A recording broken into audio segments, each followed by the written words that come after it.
Paz do Senhor, irmãos, mais uma aula.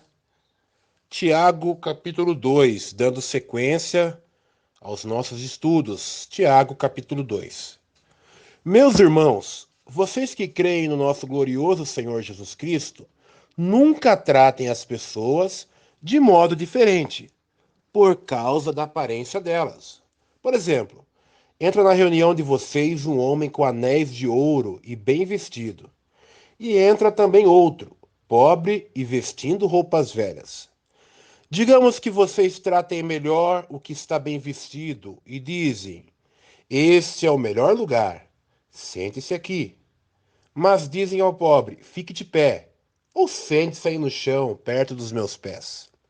Nesse caso, vocês estão fazendo diferença entre vocês mesmos e estão se baseando em maus motivos para julgar o valor dos outros. Então, Tiago ele explica de forma bem direta, e nessa versão aqui que eu estou lendo, na tradução da linguagem de hoje, você pode acompanhar aí nos slides em PDF, né? Tiago, além de ensinar algo que Jesus já tinha ensinado, essa questão sobre a aparência, ele está reforçando coisas que Deus já tinha falado no Velho Testamento. Vamos destacar que bacana aqui no verso 4. Se vocês tratam diferente as pessoas, vocês estão fazendo diferença entre vocês mesmos. Estão se baseando em maus motivos para julgar o valor dos outros. Não nos foi dada autoridade para julgar as pessoas, mas nós pela nossa consciência, pela nossa razão, nós temos o costume de considerar o valor das pessoas. E não é um motivo sábio julgar o valor das pessoas pela aparência, pois nós sabemos, né, que as aparências enganam. Mas mesmo sabendo disso, nós insistimos em seguir conforme a visão da aparência estética. E não é isso a forma correta que Jesus ensinou. E Tiago reforça isso. Repare que ele está falando, a própria carta de Tiago, a autoria dessa carta é com o objetivo de falar com cristãos. Ele não está falando com as pessoas que não são da igreja de Jesus, que não são convertidos. Ele está falando com pessoas que acreditam em Jesus Cristo. Ou seja, ele está falando com nós. Essa palavra é viva e eficaz até os dias de hoje, pois foi uma palavra inspirada pelo Espírito Santo. No versículo 1, nunca tratem as pessoas de modo diferente por causa das aparências delas. Então, é uma coisa bem direta, não há o que se discutir aqui, irmãos. É só obedecer às palavras de Deus. No Velho Testamento e algumas traduções do Novo Testamento mais antigas, usa-se o termo acepção de pessoas. A acepção de pessoas significa tratar certas pessoas de maneira diferente, usando medidas diferentes para julgar.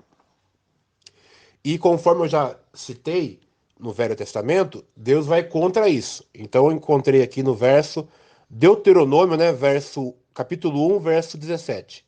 Não discriminareis as pessoas em juízo. Ouvireis assim o pequeno como o grande. Não temereis a face de ninguém, porque o juízo é de Deus. Olha que interessante.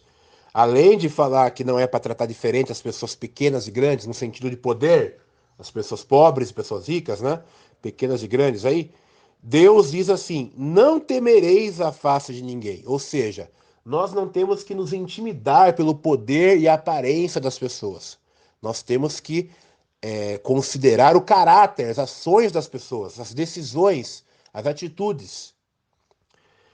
E não devemos ter medo. Nós não podemos ter medo de falar as coisas porque a pessoa é poderosa. Ah, mas se a pessoa for pobre, for uma pessoa que não tem poder, eu posso falar o que eu quiser e pronto, acabou. E infelizmente, nesse país, nesse Brasil que nós vivemos, é muito comum. É a famosa carteirada, né? Então, recentemente aqui saiu nas redes sociais, dos noticiários, né? uma pessoa que é um desembargador, que ele não aceitou a multa de um guarda civil, né? Ele falou que ele era um desembargador, então na cabeça dele era uma pessoa melhor que os outros, né? E isso já está registrado na Bíblia que é errado, desde os tempos de Moisés. Continuando aí, Tiago, capítulo 2. Escutem, meus queridos irmãos. Deus escolheu os pobres desse mundo para serem ricos na fé e para possuírem o reino que ele prometeu aos que os amam. No entanto, vocês desprezam os pobres. Por acaso não são os ricos que exploram vocês e os arrastam para serem julgados nos tribunais? São eles que falam mal do bom nome que Deus deu a vocês. Vamos lembrar aqui que Tiago está escrevendo para os cristãos daquela época, né? E Jesus já tinha falado sobre os pobres e os ricos, né? Bem-aventurados os pobres, né? Pois herdarão o reino de Deus, né? Assim, algumas versões são diferentes, depende da tradução. Mas é interessante o final. Os ricos exploram vocês e levam para os tribunais. Se você pegar no começo da igreja, em Atos, você vai ver que pessoas de várias classes sociais assumiram o cristianismo, aceitaram Jesus como Senhor e Salvador. Mas a elite dos fariseus e também a elite das cidades dos pagãos, dos gentios, era contra os cristãos. Era a elite, os ricos, os poderosos. E eram eles que perseguiam os cristãos. Então, é isso que Tiago coloca, né, de uma forma bem direta. Não adianta vocês puxarem o saco, entre aspas, né, dos mais poderosos e ricos, pois são eles mesmos que vão perseguir os cristãos. E infelizmente, muito disso aqui ainda é verdade, né? As pessoas têm o costume de fazer tratamento diferenciado para os poderosos e ricos, pensando que vão ter benefícios com isso. Mas, conforme Jesus, né, testemunha quando ele foi tentado por Satanás, Satanás oferece os reinos e o governo do mundo, né? E Jesus não aceita. Ou seja, né, se você tenta agradar os poderosos, pensando que por isso você vai ter um benefício, saiba que isso não é algo que Deus aprova, pois Deus quer que nós sejamos justos conforme as atitudes e não sejamos imparciais, né, parciais, na verdade, né, conforme o poder das pessoas. E até hoje os poderosos acusam os cristãos e perseguem o serviço evangelístico, o serviço de missões, né? E muitas vezes fazem acordos falsos para enganar os cristãos e os líderes religiosos, né, principalmente. Então isso já acontecia desde os tempos de Tiago, no primeiro século. Versículo 8. Se vocês obedecerem à lei do reino, estarão fazendo o que devem, pois nas escrituras sagradas está escrito: ame os outros como você ama a você mesmo. Algumas versões está amar ao próximo como a si mesmo. Aqui está mais fácil, né? Amar os outros. Então Tiago está citando o versículo de Levítico, capítulo 19, 18. Muitas pessoas pensam que isso é um texto de Jesus. Jesus não. Jesus estava citando textos do Velho Testamento. Então Jesus, sendo Deus, Filho de Deus, né, de acordo com a crença da Trindade, Jesus ele estava sempre com total coerência com as palavras do Velho Testamento. Jesus sempre citava a lei de Deus. Então, Levítico diz: ame os outros como você ama a você mesmo. Mas se vocês tratam as pessoas pela aparência, estão pecando, e a lei os condena como culpados. É importante que Tiago diz de forma direta, ele não esconde o pecado. Nós não temos autoridade de julgar os pecadores porque nós não somos Deus, nós não somos, né, não seremos nós que vamos julgar nossos irmãos. Mas as atitudes, né, nós temos o dever de ensinar o que é correto, porque nós temos filhos, tanto filhos de parentes, né, nossos filhos de sangue, sobrinhos, netos, etc., quanto filhos discípulos, que nós devemos ensinar e orientar o caminho correto. Então, quem trata as pessoas pela aparência está pecando. Não adianta você inventar um termo diferente, mais bonitinho, para tentar diminuir o erro. Não. Isso é pecado. Pecado, quem define o que é pecado é Deus. E se Deus disse que é errado, para Deus é pecado. Não importa a opinião das pessoas, não importa a opinião da sociedade. O que importa é a opinião de Deus, pois nós somos servos, Deus é Senhor. Ok? Então, quando o Tiago deixa bem claro aqui, é pecado. E a lei os condena como culpados. Versículo 10. Porque quem quebra um só mandamento da lei é culpado de quebrar todos. Pois o mesmo que disse, não cometa adultério, também disse, não mate. Mesmo que você não cometa adultério, será culpado de quebrar a lei se matar. Falem e vivam como pessoas que serão julgadas pela lei que nos dá a liberdade. Então vamos lá. Quando ele fala dos mandamentos, ele quer dizer o seguinte: não existe diferença entre um mandamento e outro. Se você comete um pecado conforme as leis de Deus, você está errado. Não adianta você usar que você cumpre vários mandamentos para ir lá e não cumprir apenas um. Pois Deus é o mesmo. Aquele que disse, né? Quem dá a ordem é Deus. Deus que falou para não cometer adultério e não matar. Então não adianta você tentar usar isso como desculpa. Olha, eu não cometo adultério, mas eu vou roubar.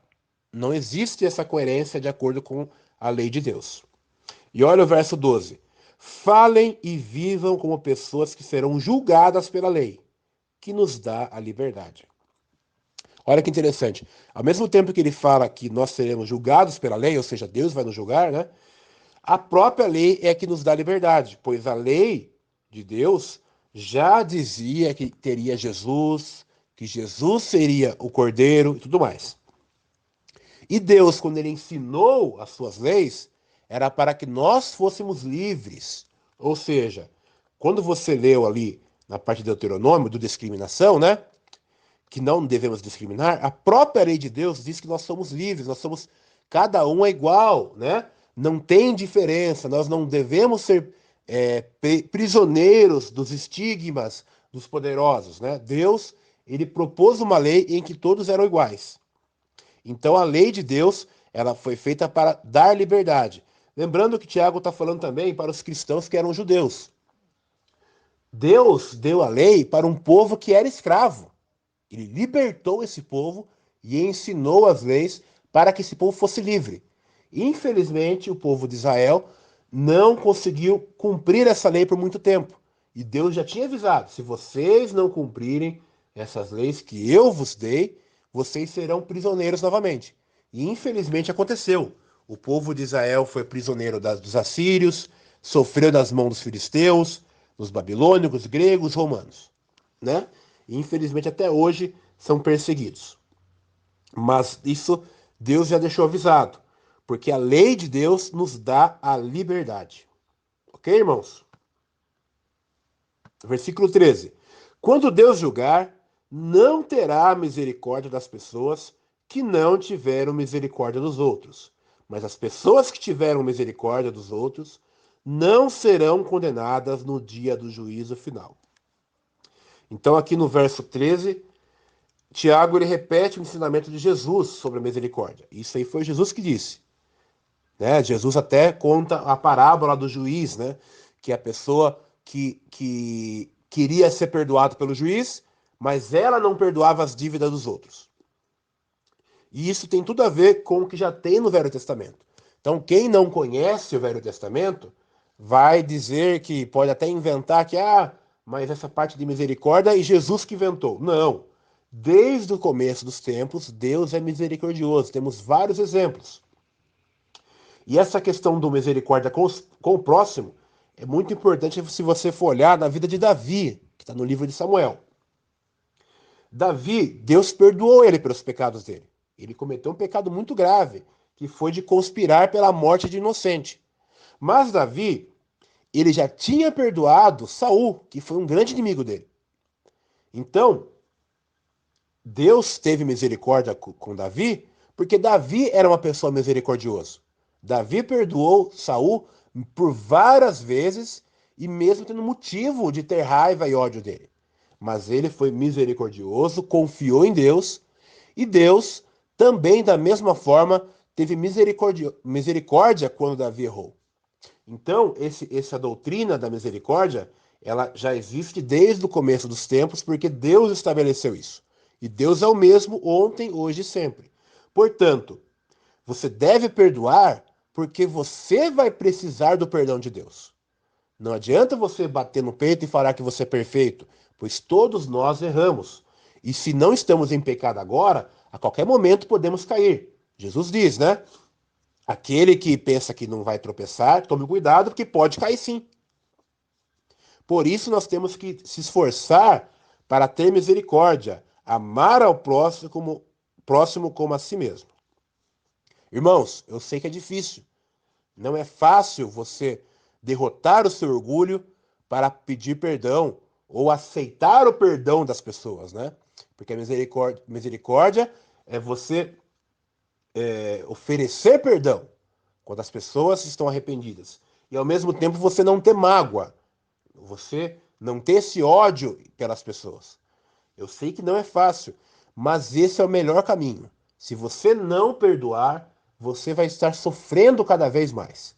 Portanto, irmãos, vamos aprender com Deus, que mandou vários profetas, e Deus mandou o próprio Filho, porque ele, né, antes mesmo da gente nascer aqui, né, estamos em 2020, Jesus já veio, né, e antes mesmo de conhecer nossa vida e tudo mais, né, Deus já enviou o seu Filho e ele morreu na cruz por nós. Jesus oferece perdão para nós. Jesus pagou o preço pelos nossos pecados. Se Jesus pagou o preço, por que nós não podemos oferecer esse perdão para os nossos irmãos, né? Assim como é dito na oração do Pai Nosso. Perdoai as nossas ofensas, assim como nós perdoamos aos nossos devedores. Então fica aí essa lição aí de Tiago, capítulo 2. E na próxima semana nós teremos a aula sobre fé e ação, né? Fé e obras, muito comum aí esse estudo de Tiago, capítulo 3, né? Então, irmãos, eu agradeço a paciência. Quem tiver sugestões, dúvidas, mande aí no WhatsApp pra gente aí. OK? Que Deus esteja abençoando a vida de todos.